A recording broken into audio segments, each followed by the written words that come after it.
Okay guys, so the next video we're going to run through is the Occultist. The Occultist is probably the most underrated character, I feel, next to the Jester that's currently in Darkest Dungeon. Is we take a look overall at the Occultist and what his functionality is. Primarily is a utility character. His damage is probably average, maybe slightly below average, depending on what trinkets you're using with him, or maybe slightly above average, depending on how you equip him. In my opinion, he's actually one of the strongest characters. He's just very underutilized or misutilized. Before the last patch, there was a very, very strong trinket that they had that was just nerfed, which made him extremely viable offensively. I'll find it for you all so you can see what it is. It's still above average. I think it'll probably be rebalanced again, but it's called the Demon's Cauldron.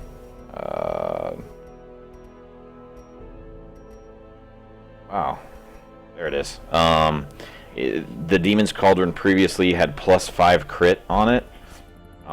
The stun and debuff really doesn't affect it currently, but they nerfed it down to 1% debuff, unfortunately. This gave him 10 additional percentage to crit without really any negative impacts, because a resist affliction currently is not that big of a deal. So he could have been used offensively. He was really OP at that point. But we'll go back into generally speaking how you should utilize the Occultist and what some people do right and what they do wrong with the Occultist. So primarily late game, the Occultist is your top end healer. He's the best healer available to you. Early game, not so much, because him being a healer consistently and really without hurting your party is based around you getting this trinket. So once you get this trinket, it's called the Cleansing Crystal. The Occultist will very, very rarely, like I'm talking maybe a 1% chance or less, I think, maybe it's probably less, that he will actually cause bleed to your party. So we'll go into his abilities first before we go into that. But that's when he's utilized as a healer, is primarily endgame. Most people use him as a marker for the bounty hunter. With this ability here, it's called Vulnerability Hex. So how does that work, and why would you do that? So the bounty hunter, if we look at the bounty hunter has an ability called Collect Bounty, which basically doubles his damage if you have a target that's marked. Whether he marks it, or you can see there it says mark target at the bottom with mark for death, or you mark it with the Occultist. So primarily that's how most people use him. They just use him to mark targets and then let the bounty hunter DPS. I personally think that's a mistake unless it's a boss fight. So one way that you can utilize the bounty hunter Occultist combo really well is stack speed, or hopefully you have a speed quirk on, I don't have any right now to be able to show you guys, but if you could stack a speed quirk or a speed trinket, like for example the Feather Crystal is a pretty good one, it gives you +2 speed. You could put this or stack 2 of them on your Occultist, that way he's more likely to go first, which would allow you to mark the target before the bounty hunter would go. That's how you would use him in a boss fight. However, if you're using 2 of these, that means he can't heal. So what's he going to do for damage? So the Sacrificial Stab is his best ability to use as a primary attack. It can actually damage the 3rd row, which makes it pretty strong. Also, on top of that, it has a 14% crit chance. Now, let's say you're doing a dark run, which means you're going to get 6% additional crit chance. That brings it up to 20% without any of your quirks even being factored in, or your trinkets. That's really, really good. Really good. So you're always going to take Sacrificial Stab. Your other ability that you're always going to take is giving you the option of healing your party, is going to be, I guess you'd say Weird Reconstruction is the way that's pronunciated. The negative to this ability, you guys can see there, obviously you're going to bleed your party. So you're going to heal something, but you're still going to cause damage to it, unless you have the trinket we were just referring to, which is the cleansing crystal right here. So if you have a cleansing crystal, he's really not going to, at least currently, he won't be damaging your party. That makes this one of the strongest trinkets in the game. So, those two are your must-haves. Now, because he's a utility hero, you have a lot of other flexibility. If you're not with a bounty hunter, you really don't need vulnerability hex. Instead, you could take Hands from the Abyss to make him, have the ability to stun, which is fine early game, but late game, a lot of things resist stun, and we're not going to be trinketing around stun. Again, that's a waste of a trinket slot. Straight line damage or protection, some type of thing that will strengthen your attack, because your attack won't be resisted. You might miss or you might dodge, but it cannot be resisted. So we're not going to focus on stuns, bleeds, or blights with any of these strategies, because we're just really giving you guys the basics. So in my opinion, you're going to avoid stunning. Again, straight line DPS to something, no AoE, no stun, straight line DPS. Something that I feel is pretty useful early game with this class is the Demon's Pool. As long as the mobs you're attacking aren't resistant to movement, this is something that will allow you to pull the 3rd and 4th row up front, but you can also just straight line damage them with Sacrificial Stab. So again, Stab is extremely strong on this guy. My personal opinion, what you'll end up running most of the time is going to be this, which gives you the flexibility to run with a bounty hunter. My secondary option, if you don't have a bounty hunter, would probably be this, and you could run this all the way through the game. So you'd have Demon's Pool, Weird Reconstruction, Abyssal Artillery, which I'll go into in a second, and then Sacrificial Stab. So Abyssal Artillery is very useful because it does an AoE to the back 2 rows, like we already talked about in the other videos. Back 2 rows are where all your stress and damage is going to come from the enemy monsters. So let's say you have an Arbalist in the back that will absolutely just beat the hell out of your healers or whoever's in your 3rd row. You could use Abyssal Artillery. Also, when he's attacking Eldritch mobs like the I don't know their names, but the guys that spit blights all over the place in the Warrens, I believe that's the Warrens. Anyway, they look like they're mushrooms, fungi, whatever. That's who he's going to really do more damage to this, because he gets a damage buff to them.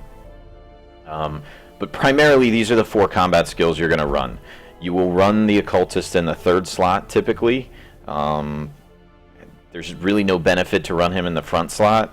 The 3rd slot allows you to use all these abilities as well. So 3rd or 4th slot, if you run him in the 4th slot, he can't stab. So 3rd slot, unless he's going to be a straight healer, then you could run in the 4th slot. But keep in mind, if you use him as a healer late game, and you run a bounty hunter, he can sit in the 4th slot, and if he goes first, he will be able to mark for your bounty hunter, making him even more viable. So that's a rundown on your combat skills. That's a little more lengthy because he can be used in 2 different ways. So when we talk about camping skills, these 2 are the ones that are interchangeable. You won't really be running these much with the Occultist because his other abilities are really, really strong. So giving himself the speed buff here, again, really good if you're going to do run with a bounty hunter. So Unspeakable Commune, looks like he's touching a tentacle here. That is, you got to take that one. Another one that's really strong and versatile, depending on the party you're running with. Slightly situational, but definitely gives you the ability to stack some serious damage on really, really strong characters like Hellions and Lepers. Somebody that's not going to miss, they're going to get a damage buff. Dark Strength is really good. You're always going to take this. If you like to do dark runs, like I strictly do dark runs, which would mean for new people, I'm not bringing torches because it gives me more loot and an easier way to manage my stress with the higher crit. You get a 6% crit chance if you're running Pitches Black, no torch, your light's at 0. Now the monsters will do more damage and they'll be more accurate, which means you can get one-shotted. It does happen. It happened to me last week, actually. on one of my level 6 grave robbers. But Dark Ritual is really strong to use if you do run those type of dungeon runs. And then Abandon Hope is just one to really manage his stress.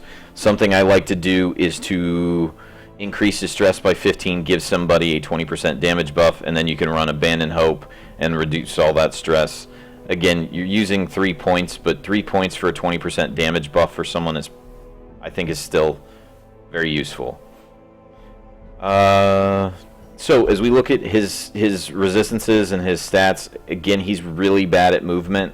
So if he gets shuffled, it's going to take him a while because he has no abilities or combat skills that push him or pull him forward to get him to, he can't move forward or move back. So his movement ability is not that great.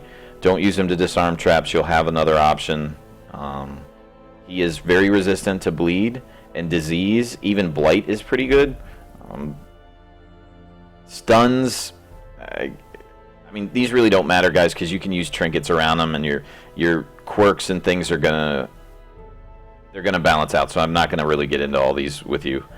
But overall, you're really not gonna use them to disarm traps. That's the important part. The rest of the stats you have here are they're gonna be altered by quirks. So when you look at the trinkets you need to run, obviously the cleansing crystal is extremely important. Late game, giving him a tough ring, I think, is very, very viable as well. The tough ring will allow you to last longer through some of those crits, especially when on bosses like the Swine God. If he gets marked and then attacked, he's going to take a lot of damage, 30 plus, maybe 40 plus damage from the Swine God. So tough ring gives you more HP and gives you a little more flexibility with dealing with crits. The next option you have is if you're going to run them offensively, you're going to use Legendary Bracer and Focus Ring. Main reason, these are going to give you an additional 10% chance to crit. I would advise running this on a dark run when you're not running torches, which will stack his crit through the roof. 3% crit here, 5% crit here. That's 8% in your trinkets, another 6% if it's completely dark. Lot of extra damage here. The negative accuracy is balanced out with the Focus Ring's positive accuracy. So again, Focus Ring, Legendary Bracer are the two you'd bring for this build. You would bring Sacrificial Stab, Abyssal Artillery, the Mark also to run it offensively, and I would say you could take off the heal as long as you had a dedicated healer, but the heal does give you that flexibility just in case for some reason you'd want to roll the dice and try and heal somebody and get them off death's door. So those are your options there. Overall, that's the entirety of what you see with Occultist, and that's a basic rundown of how you're going to run him both early and late game. Early, he really doesn't have a lot of minuses. He doesn't really suffer from accuracy problems, but his damage isn't very strong, and because you aren't going to have a lot of the right trinkets, he doesn't crit as often. So early, a lot of people shy away from him. That's not necessarily a bad thing. I can understand why people do, but late game, he's really, really good. Really good. So be patient. He's one that's worth the wait. So that's the Occultist in a rundown. So hopefully that's helped. Thanks for watching.